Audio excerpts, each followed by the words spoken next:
Good day, I'm Theodore Henry, and this is your JIS News for Thursday, October 20. Prime Minister Andrew Holness has challenged the private sector to embrace innovation to both sustain business and protect the environment. He was speaking yesterday while touring the facilities of the Wisynco Group, the largest producer of styrofoam and plastics on the island.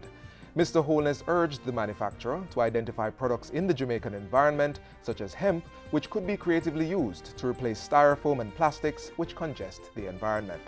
I'm challenging you, the captains of industry, to see what is within our environment, within our culture, that can be used to propel innovation, to bring new products to market, that creates new streams of manufacturing, that employs new people, that gives more sales, which drive growth.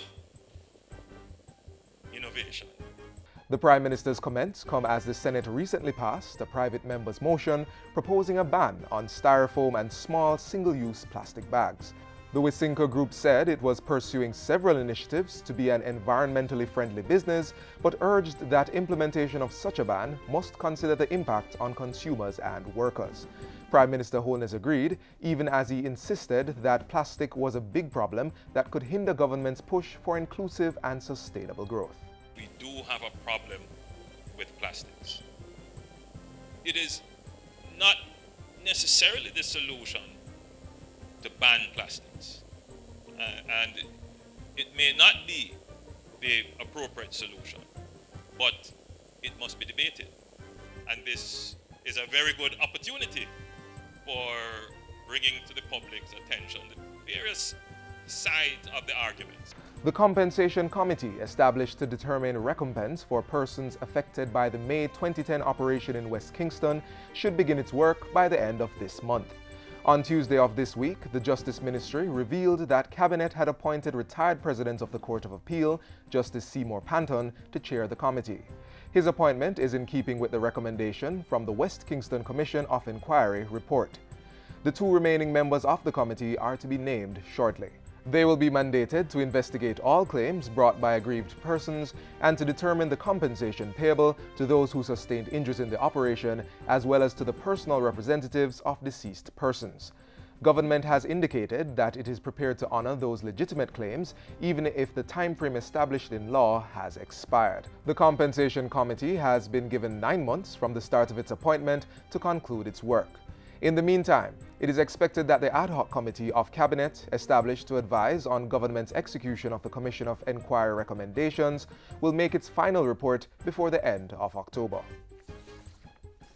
A water, energy and sanitation project has been commissioned into service at the BEERSHEBA Primary School in Newmarket, St. Elizabeth. The $2.5 million project was undertaken by the Rural Water Supply Limited. It was officially commissioned into service on October 14 and will benefit some 250 persons. The project included the construction of a tank, installation of water harvesting and solar energy generating systems, and the renovation of bathroom facilities. Minister with responsibility for water, Dr. Horace Chang, says it is the first of many, as the administration is determined to ensure that all schools are transitioned from pit latrines within this academic year. We'll be having discussion with the Ministry of Education to identify all the schools in need of this kind of transformation. We'll give them proper rainwater harvesting facilities. We'll put in the solar and ensure all our children, even in deep rural Jamaica, will have a good school, physically good school to go to. Meanwhile, the Ministry of Industry, Commerce, Agriculture and Fisheries will be providing support for the establishment of a proper school garden at BEERSHEBA Primary. Minister without portfolio, J.C. Hutchinson, says the school garden will ensure that students are exposed to agriculture from an early stage. We are going to be providing fencing, providing the seeds, fertilizer, and we're also going to look about providing a black tank and drip hose, so that those of you who are here will start learning about agriculture. So when you get out of school, we will make sure that we have persons who will continue in agriculture. Minister Hutchinson was speaking at last Friday's commissioning of the school's water, energy and sanitation project. He says the crops to be planted will be used in the institution's breakfast feeding program.